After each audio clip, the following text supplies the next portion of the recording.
Now, when you go to other cultures, attacked on a daily basis, Palestinians, Israelis, Afghanis, Iraqis, Indians, Persians, it just never stops. You see people mourn, you see people being sad, but kind of like the story of Job, if you read the Old Testament, a particular book, they connect pain, they connect misery, they connect disasters to some religious philosophy of life. Everything is here for a purpose. Everything is done for a purpose. It thickens you. Your skin grows really, really, really, really thick. You know, it's like a boxer. Let's say, should you take up boxing, you'll probably go into a gym, someone will grab a ball and bang it to your stomach. And first, of course, you'll lose some air, then you'll throw up, then you'll sore for a couple of weeks. But when you keep doing this over and over again, you'll begin to grow muscles. And you have to be in the presence of a Mike Tyson to be kind of knocked out. And that's what India is. That's what Pakistan is. That's what Palestine and Israel is. You know, that they've been kind of punched so many times throughout their history that they're not going to sit down and cry. They're going to create a philosophy. They're going to write a book about it, you know. So there isn't much you can do. And add to it the fact that you're talking about also America and technology. You can't say anything in the classroom anymore because it's going to hurt people's feelings. And you have to ask yourself, well, why? How are people going to survive life?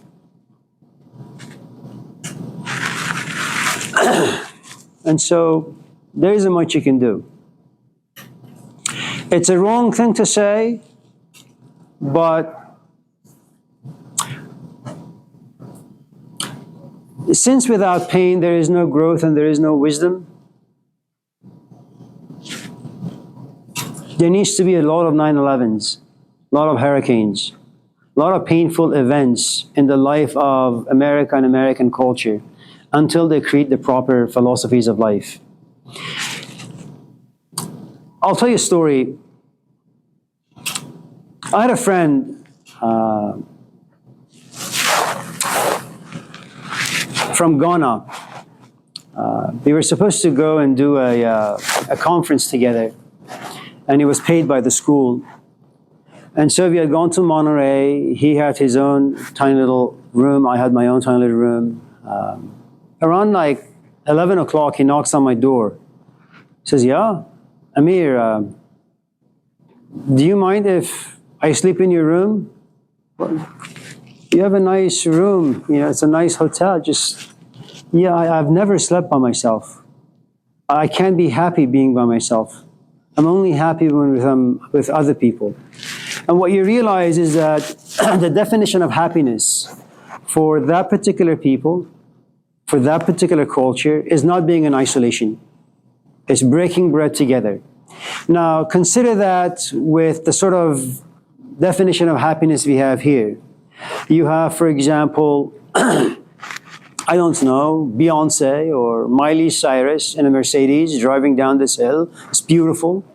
You know, you have the forest to the right and you have the ocean to the left and the driving. And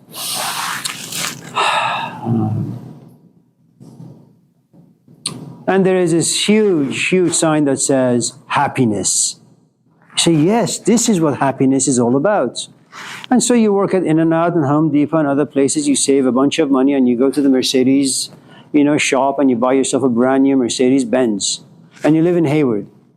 And the car is delivered to you and you have to go to Laney College in the morning and you say, yes, I'm going to be as happy as Beyonce and Miley Cyrus. Well, you leave the house around 8:30. You need to be in the class by 9 o'clock.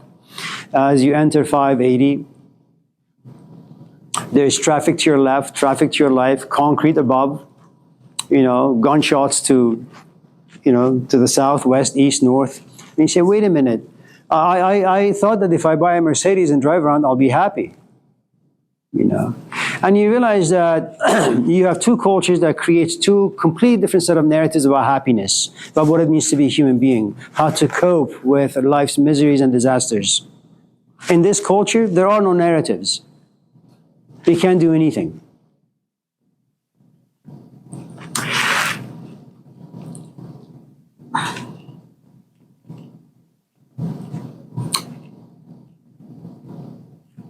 My kids go to Farsi school to learn Persian language, to write it, to sing it. And we had to survive, the first day of this class where the teacher sits all the parents down and has a 5-hour conversation with them. Not a single person in that committee, in that community, ever looked at their phone. The woman who teaches this class is about 70, her husband is about 80-some, and out of respect, it's a cultural etiquette. Yes, it's boring. Yes, you said that particular thing 50,000 times, please can I go home? But no one says anything. Now in the classroom, I'm 60. I have like 20-year-olds. I've said many times, don't use technology in the class. And people do it all the time.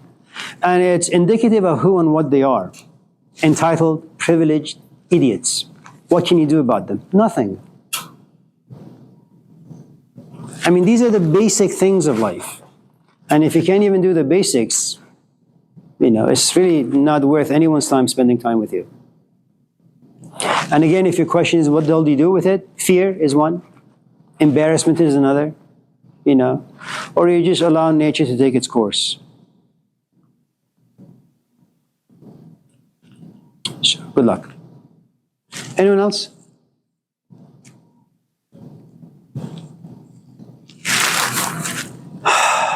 Well, this was a short class. I forgot to submit any questions before we just ask those things. Yeah, you can ask them.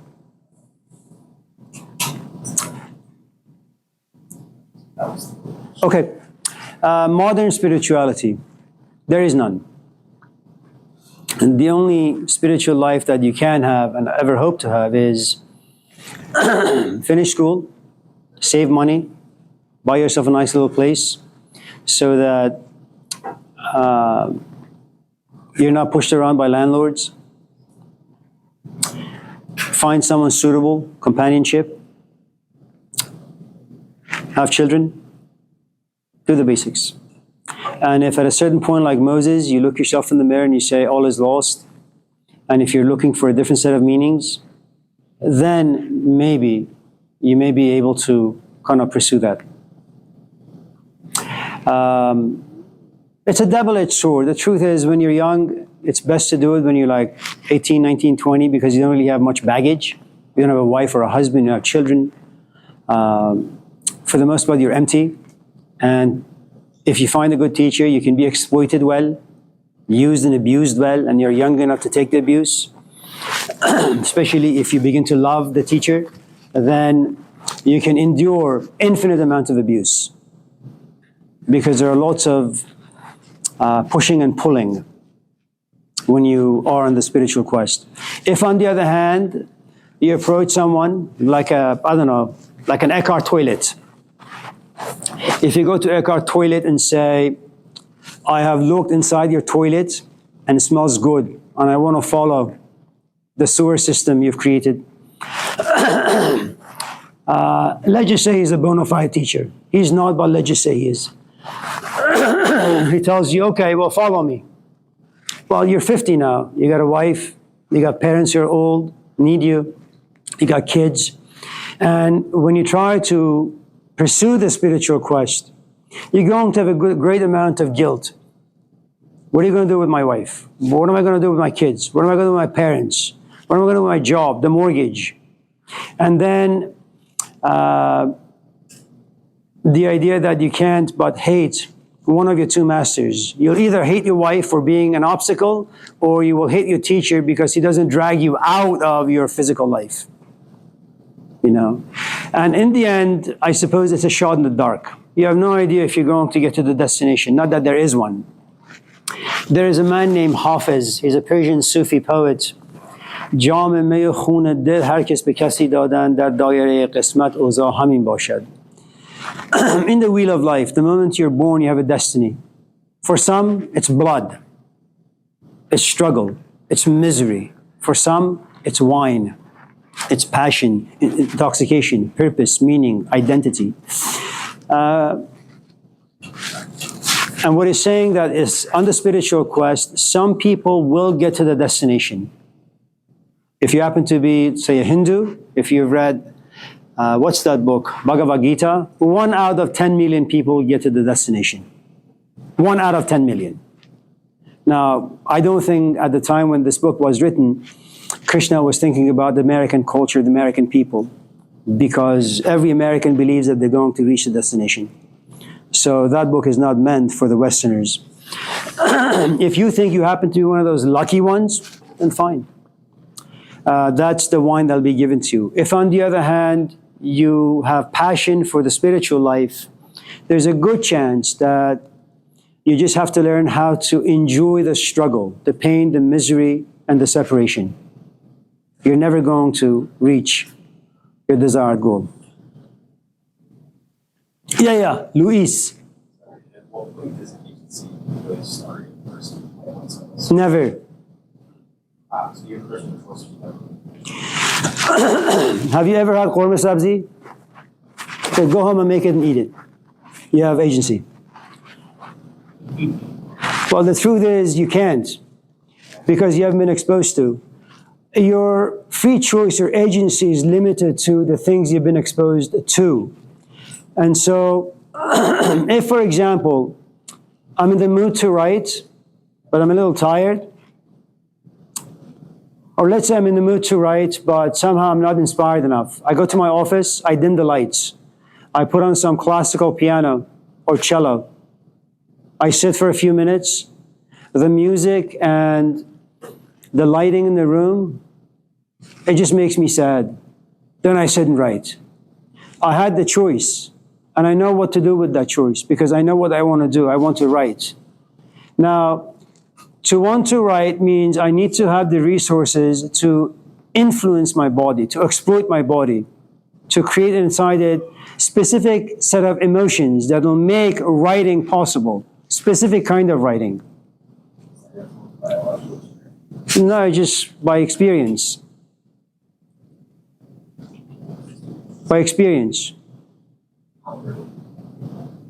Well, it depends. I mean, if your girlfriend at the age of 15 was a drunk, and you spend the next 10 years being around her, and now you're 30, you're wrinkled, old, angry, frustrated, well, next time you go out, the first thing you say is, or you say, I think I want to get some beer. What do you want?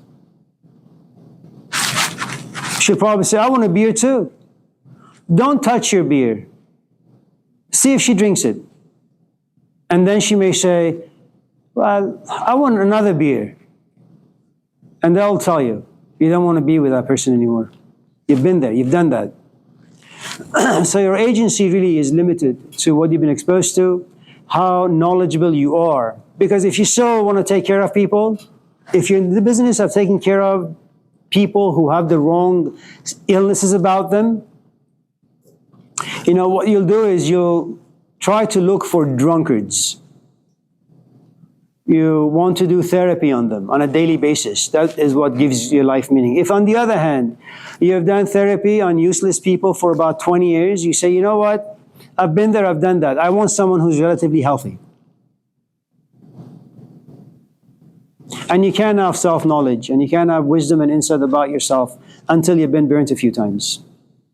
Pain. Anyone else? Jalua. It made me think about the moral dilemma of basically walking away from someone that you feel like needs help or trying to help them, you really know they probably can't. You help never help yourself. Yeah.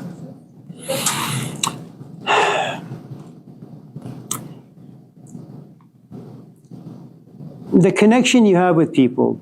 If, for example, you don't show up to class, and when you do show up, you're always on your phone, and you've missed a lot of assignments, and you come to my office and you say, Amir, I really need to pass this class. The truth is, the past 15, 16 weeks, you've never been here. You and I don't have a relationship. I'm not going to out of my way to help you.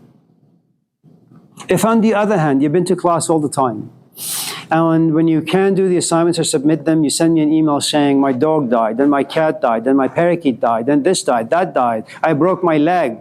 then you keep me updated. I mean, that's a great amount of intimacy that you and I have. And so when you come to the office and you say to me, I really need to pass this class, I look at the records and I say, yes, you've done most of the work. You've missed some classes, but for the most part, you've been very engaged. I will go out of my way to help you. And let's say you have a boyfriend. Let's say I'm your boyfriend and I've been a drunk most of our relationship. Now, you want to help me.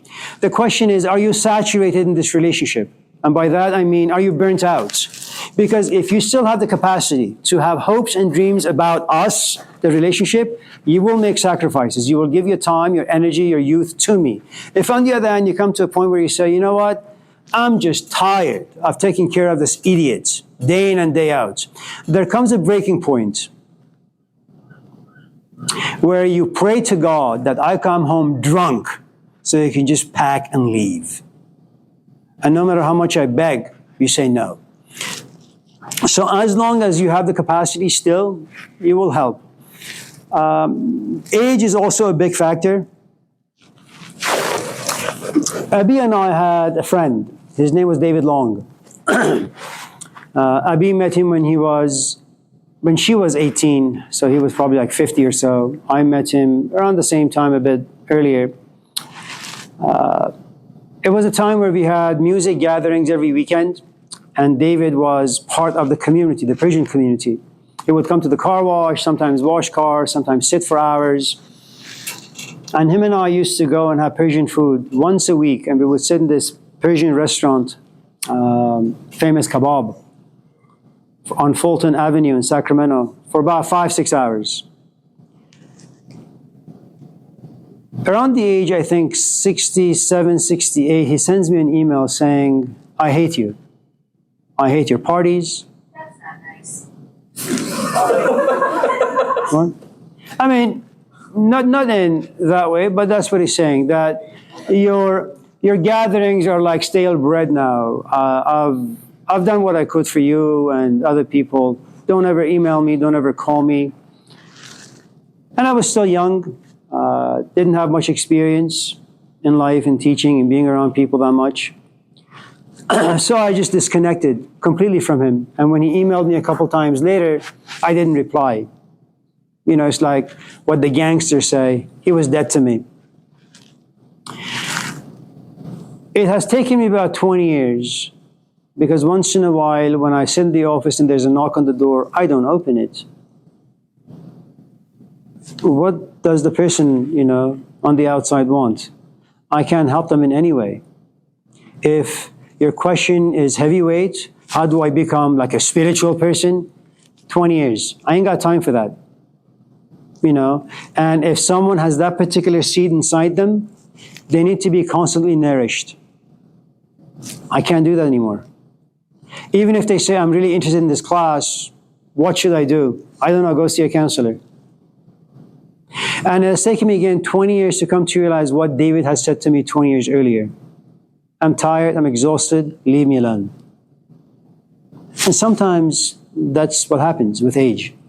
It takes time for you to lose a good amount of capacities and abilities to say, okay, I'm looking for the right person. And you don't really know what the right person is. You intuit it. In Persian poetry, we call it nafe. That there comes a point in the deer's life that they're no longer guided by their eyes, but by their noses. That you need to come to a place where you're not deceived by someone's looks. You smell them. You smell their education. You smell their relationship with their parents. You smell the thing they order for dinner. And you say, okay, is this what I really want to, is this the person I want to be with? And until then, you're doomed. Wolf? Wolf?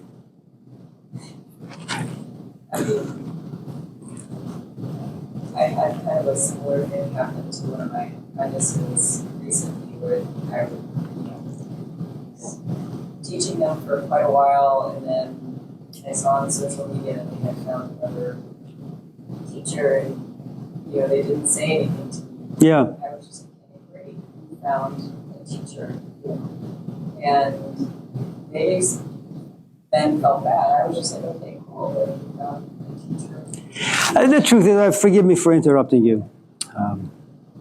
It hurts you. Yes. Yeah, so that reminds me of a poem. May I tell it to you?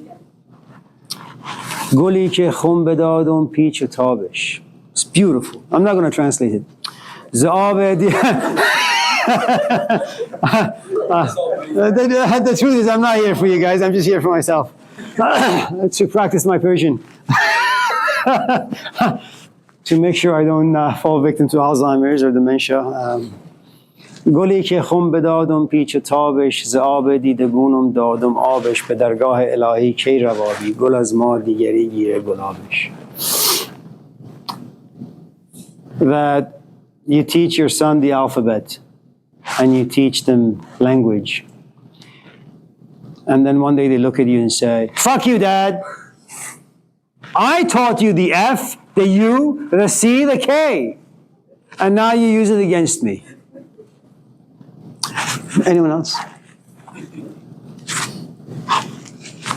So, my question was already somewhat answered, but maybe you can elaborate more. But you would say that the people that are, say, following the Instagram model that is touting the efficacy of healing rocks, or Oh yeah, delete them. If you find them, beat them up. or the typical American that has gone to church every Sunday since they were born aren't really on any kind of spiritual quest or haven't begun one. It depends how you want to define spirituality. You know, I had one of my former students from 20 years ago found me online somewhere, maybe on Tinder. I'm just joking. And he runs the school. He's a very nice guy. And near the end of our conversation, he said, you can't really deny the fact that Jesus was God. I like him. He's relatively young. He's got 6 kids. He's about 40. And he has his master's in divinity, and he teaches great classes. And I sit back and I say to myself, how should I approach him? And how should I approach his statement that Jesus is God? Because he's still at a place in life where he feels as if it's a competition. Is Socrates a better philosopher than Jean-Paul Sartre? You know, if Jesus works for you, fine. You know, if Gandhi works for you, fine. If Snoop Dogg works for you, fine. It's not a competition, man. Anyone who makes you a better human being is good. Who cares if Jesus is God? You know, I don't even care if he existed. There are some stories about him. You worship him, fine. There is no reason for you to demonize Muhammad or Lao Tzu or Confucius. So I said, yeah, you know, he's a great God. He's much, much better than Yahweh, definitely. And so he said, yes, thank you, Amir. And then we disconnected and we went our own ways.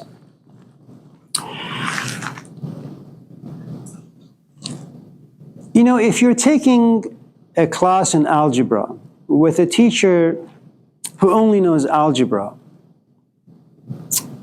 and if you ask him, that teacher is not going to inspire you to do calculus. He doesn't know calculus. Even if you did want to do calculus, that teacher can't teach you. And the point I'm trying to make is this. The better your teacher, the more demands on you. And you better hope that you have the capacity. I mean, look, let's just say you're 20, I'm 60. Let's say both of us are gay, okay, for this argument's sake. Let's say you're attracted to me, I'm attracted to you. Now, if you were to go out with someone who's 30 or 35, your companion is not going to expect much from you. You guys want to go out, have some drinks, go on, you know, cruises, this and that. If me and you were to go on dates, I just want to sit home. I bought a house so I could make it a home so I could just live in it, not to escape from it. You better have the damn capacity to just stay home with me.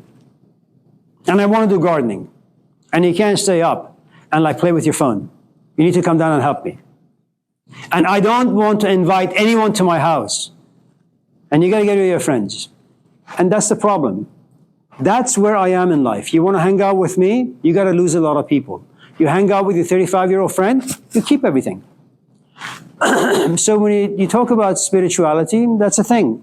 You hang out with Moses, he says, go take care of your parents. You hang out with Jesus, you know what? I've come to bring hate, discord between you and your mom. I don't come and bring peace, I come here to bring sword. So if you're tied to your mom, this sword is like a knife or a scissors. Cut the umbilical cord, follow me. Why, she's my mom, I don't care. So in your case, in my case, you better pray that your teacher is Moses. Because you can keep the stuff you have.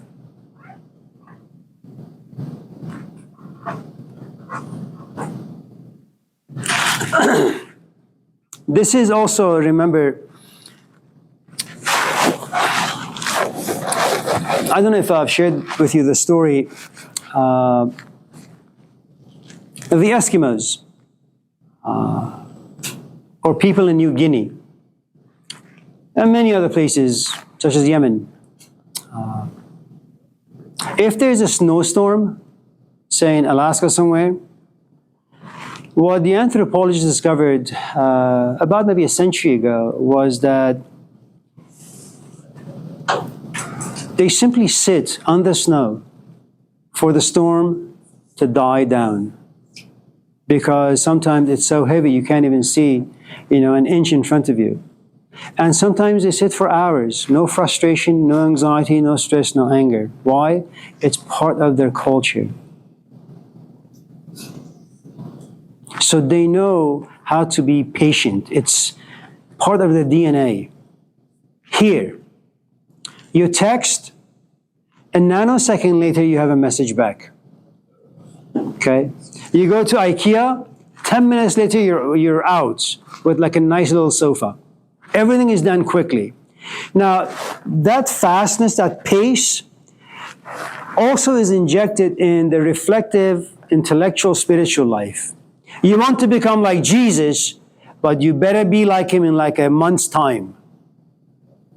And so when you get a good teacher who comes from a different culture that says, listen, this is a 20-year process, oh no, I need it like right now. 20 years, no, right now. How about drugs? No drugs, right now. And so your capacity to be patient for things that have value, it basically doesn't exist. So what usually happens, for example, you come to my house, you just sit. And then, I don't know if you've seen one of those like very, very old martial art movies that came from China. Like some kid goes to this teacher, one eyebrow is over there, the other's over there, the beard is like on the floor. Says, Master, I'm here to learn Kung Fu. And the teacher says, good. Go to the sink and wash dishes. Master, I think you're deaf. I'm here to learn Kung Fu. No, I heard you. Go wash dishes. All of them? Yes. But there are like thousands of dishes. And so you got to wash it this way. And after you've washed all 1,000 dishes, you say, can I learn Kung Fu now? No, you need to sweep the floor. And after 5 years of washing dishes, cleaning the toilets, sweeping the grounds, he says, when am I going to learn Kung Fu? And your teacher goes like this, but before he goes like this, he says to you, imagine you're washing dishes. He goes like this, and you go like this. And all of a sudden, you say, oh my God. He was going to punch me, right? But I pushed his arm away as if I'm washing dishes. And the teacher looks at him and says, you're a master Kung Fu artist now. By washing dishes and sweeping the grounds. And that's how things are done. And there is a great amount of wisdom in Chinese culture, in Japanese culture, in Indian culture, Middle Eastern culture, African culture. American culture, you don't have any of that. You take a class, 2 weeks later, you're a yellow belt. 3 weeks later, you're a blue belt. And then you're a black belt. And a year later, you're black belt with 50,000 lines on it. I'm sorry. Anyone? Chloe. I think there's a movie on that. Oh, yes, with Jackie Chan and Sanaida Willis. I'm just kidding, yeah. Yeah. Will's family. Oh, yeah. Yeah. Yeah, it's a good show. It's a good movie. Yeah. Anyone else? We have 5 minutes. Time for like a couple of quickies. Yeah, Sheldon. Does spiritual journey necessarily have to involve a religion? I mean, that's what you seem to imply so far.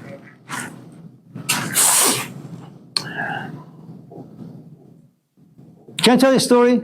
Sure. So it took place in ancient Japan about 20,000 years ago. There are two samurais in the street fighting. They're both like in their 20s. One of the samurais has a child, a son, and the son is sitting and watching these two people fight. And the other samurai kills this one, the father. And the son just, looks at all this in a very horrifying way. And he goes crying to his mother saying, "My father is dead." The other samurai just leaves. And having witnessed his father's death, he vows that one day I will find this samurai and I will kill him myself. So he trains to be a great samurai. And then he goes about looking for this man so he could avenge his father. And eventually he does. And he says, "I'm here to do to you what you did to my father." And this old samurai kneels to the ground and says, "My head is yours. If you want to chop it off, you can. But I live in this hut, and every morning I go on this path and I remove the big rocks because it's a very narrow path and people fall to the deaths as they're carrying, their goods to their houses. Do this, help me. At least if you don't want to help me, just sit back and watch me remove these rocks so I can make people's lives better. Once I've removed, the majority of them to make people's lives better, then you can kill me if you want to." And day after day, this young samurai sits back and watches this old man just removing these boulders from the path. There comes a point where this young kid says, "Maybe I should go help him as well." And so he starts helping him. After about 2 years, the road is clear. The old man bows to the young kid and says, "My life is yours." And the young samurai looks at this old man and says, "You're now my father. How can I take my father's life?"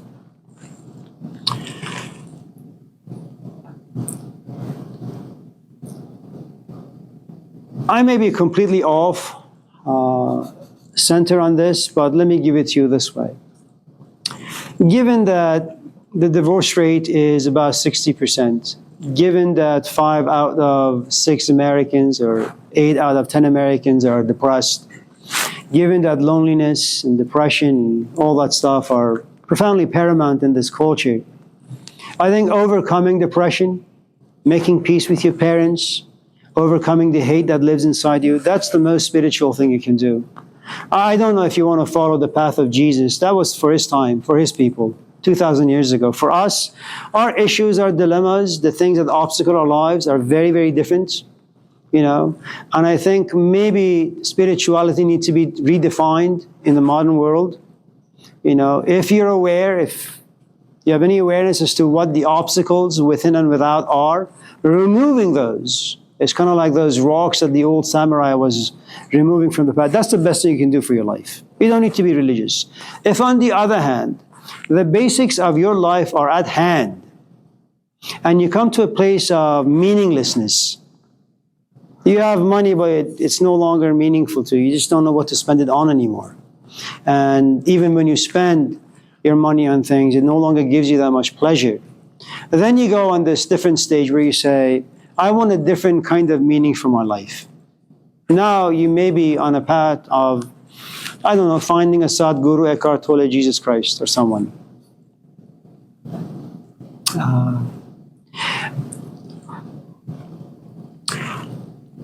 My recommendation, and I'm of course no one to recommend anything, but if I was to recommend, I would say, find someone who is insightful. Follow the dictum of James Baldwin, that if you want to have a conversation, you need to reveal yourself. Tell this person what lives inside you, what the obstacles, what the hurts are. And because if that person, the person you're working with, has gone through many layers of life, he or she will tell you what path will most benefit you, being like Jesus Christ or being like the samurai who simply removes the rocks. Don't do things on your own because it may be a waste of your time. But finding that person who can also guide you is going to be difficult. It's good to see all of you. See you on Wednesday. Stay safe. Thank you. Michael, it's good to see you. Good to see you.